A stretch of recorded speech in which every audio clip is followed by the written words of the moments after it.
Welcome to this overview of our distributed PD project, trying to get educators the support they need when they need it. We're working to support teachers in integrating iPads into teaching and learning. Auburn School Department has had iPads in kindergarten for the last 3 years and has expanded its use up till second grade this year. And for the first time, we're one-to-one in grades 7 through 12 with iPads as well. But we're finding there's not enough workshop days or early release Wednesdays to get all the training done that we'd really like to do. And there's too much work and support necessary that the tech director, tech integrator, I, and others can get done in a timely fashion. And when we provide adequate support and training to teachers, we see really wonderful gains from their technology use. But we don't see those gains when they don't get the kind of support that they need. So we're thinking about needing a distributed PD system. Distributed so others can help deliver the professional development. Distributed so others can help develop it. Distributed so educators can learn what they need to know when they need it. And distributed so that the professional learning is chunked into manageable pieces. Now I say Auburn, meaning Auburn School Department, but this project is really Auburn and some friends. Others that have similar needs and want a similar solution who've come to work with us. And although I say iPads, we believe this work is generic enough that it will support other kinds of technology integration also. So what models could help us move forward? Right away, we thought about Boy Scouts and Girl Scouts and how they organize curriculum. I remember when I was a scout a long time ago, working on merit badges, working through advancement. In fact, those are the two pieces of the scouting curriculum. Merit badges are documentation of learning and interests and achievements based around small chunks of information. One of the things that is true of all merit badges is that in order to earn them, you have to both demonstrate things that you know and things that you can do. And I remember when there was a badge I wanted to earn, I would go to a support meeting with some of the people from my own troop, maybe some youth from other troops, and there a mentor would go over the requirements of the badge and introduce some material and help make sure that we could be able to work on this badge on our own, maybe even provide us some resources, and then turn us loose. And we would work on the requirements and come back a while later, and he would look over our evidence. And if we met the requirements, he would sign off on the badge. The other half of the scouting curriculum is advancement, moving from scout to tenderfoot to second class and on up all the way to Eagle Scout. And similar to merit badges requiring both knowing and doing, advancement is often a combination of badges and specific things that people need to do. So for example, if I was interested in working on some mid-level advancement, like maybe the first class badge or first class rank or something like that, then I might start with a requirement that says of these 15 badges required for Eagle Scout, you need to do 3. And I might choose to do these 3. And there might be a requirement for other specific badges to this rank advancement. And so I may have to do those as well. And then it may say, but then choose 3 of your own. So maybe I would choose this one and this one and this one.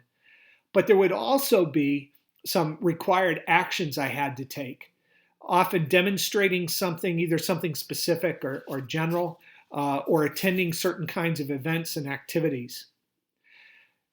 Part of what I want everyone to notice is that there are more badges than just those required for advancement. There are badges to recognize all kinds of accomplishments. The other thing is scouts can choose how far they'd like to advance.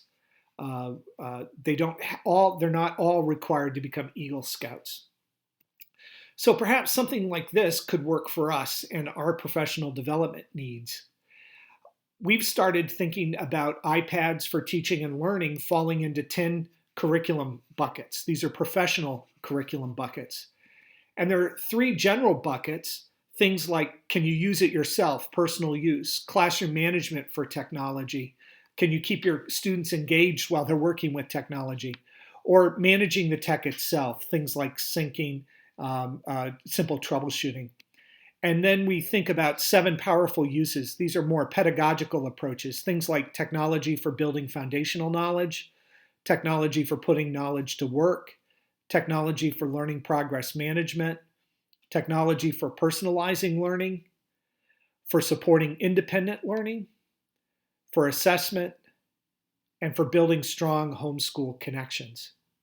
Each of these buckets would be supported by a variety of modules. And the modules would be those small units of study professional learning that could lead to one of these attainment of one of these buckets. So if we think about these 10 buckets, maybe we're focusing on management of the tech. And so we might get involved with some modules, things like setting up a class iPad for your elementary students, then a syncing module, how you could get that set up onto all of the iPads, or even simple troubleshooting.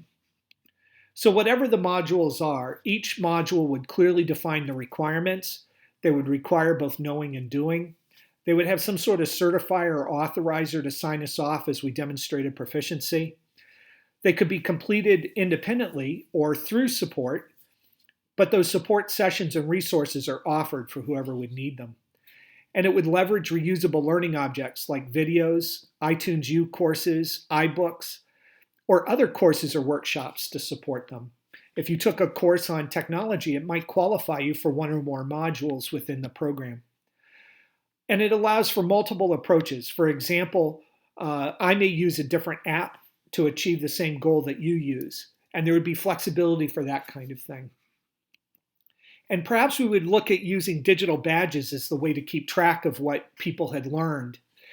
This is happening already in a lot of different organizations. For example, 4-H uses a digital badging system. The Smithsonian has developed classroom quests that offer badges.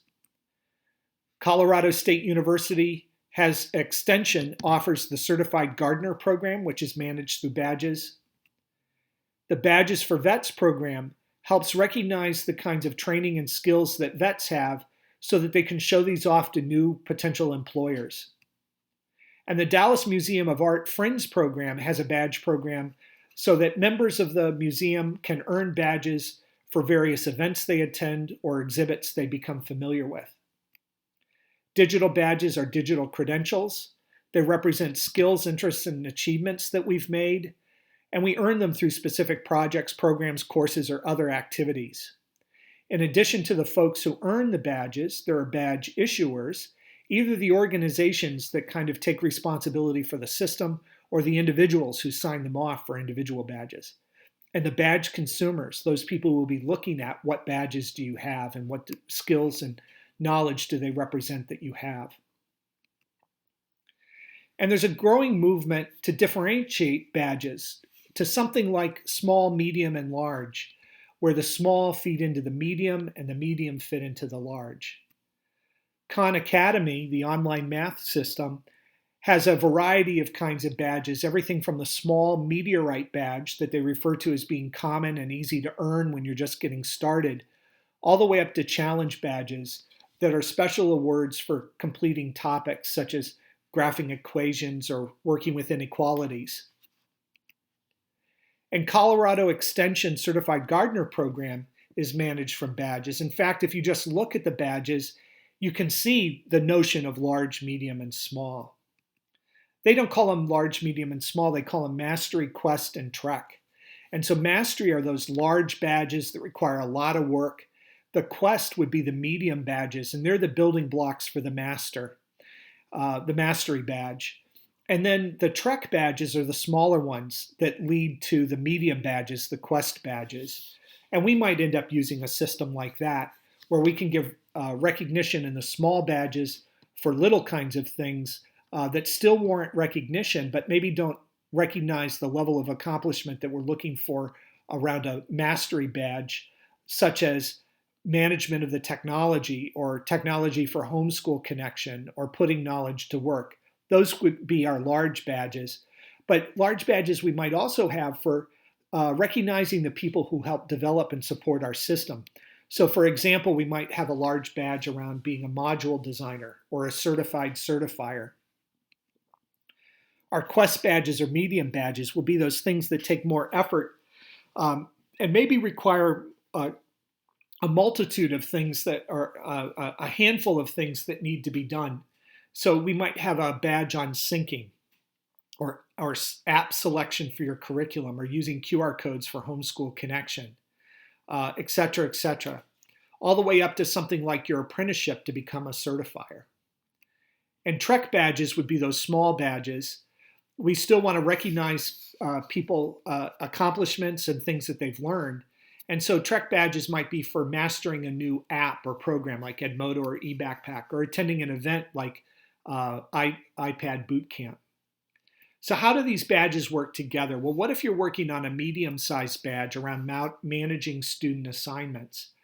You might along the way earn a smaller badge in eBackpack, a tool that lets you pass out assignments, collect them from students, review them, and give them feedback. But there's some flexibility in the system, so my colleague perhaps learns Edmodo as a way to do the same thing. Managing student assignments might require that you use some kind of a system for passing out assignments and collecting them and getting feedback back, but it may be flexible enough so that you can do it through a variety of apps or programs that meet that need. Furthermore, once you've earned that badge, maybe you earn some other badges and do some other work, and they all contribute to a Tech for Supporting Independent Learning badge.